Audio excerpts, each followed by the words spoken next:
嗨，大家好，今天我们来分享布鲁克漫威争锋超越版的反毒液，或者说血清。这个形象呢，来自于毒液的一款皮肤啊，所以造型看上去是蛮类似的。包装看一下，背景是镭射效果，正面就是这个角色的形象。顶上看一下啊，蛮有张力的一个动作。侧边漫威争锋的 logo， 这边是人物的插画。背后再看一下啊，拼装介绍、动作展示，还有配件介绍。那么这款反毒液表现如何呢？我们来开拼吧。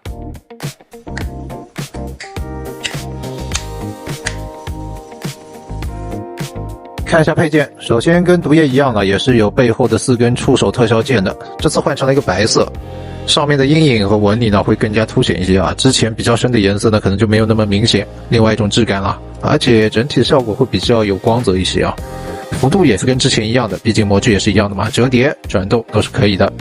稍微再看一下，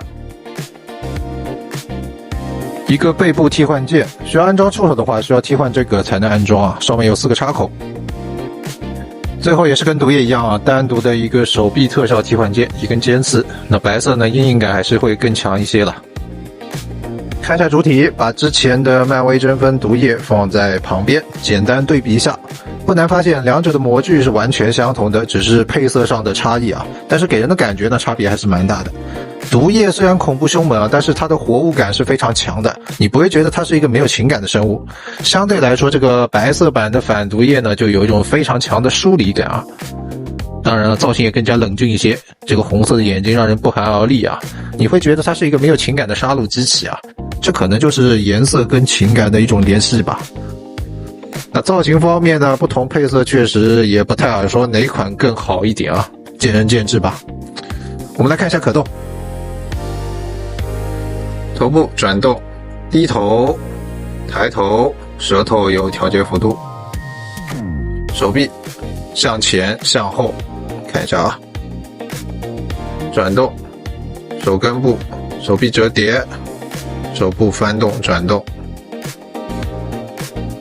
下腰的幅度，后仰，左右，转胸，转腰，腿部前踢、后踢、侧踢，大腿根、膝盖，还有脚部的接地，外加脚尖关节。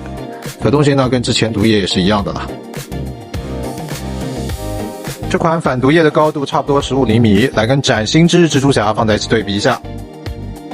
再来跟漫威争锋的蜘蛛侠放在一起看一下，最后我们再来跟毒液放在一起看一下。简单总结一下，玩具整体的把玩体验跟之前的毒液差不太多，毕竟模具是完全相同的。主要的卖点还是这个比较异域的配色吧，会给人不同的观感。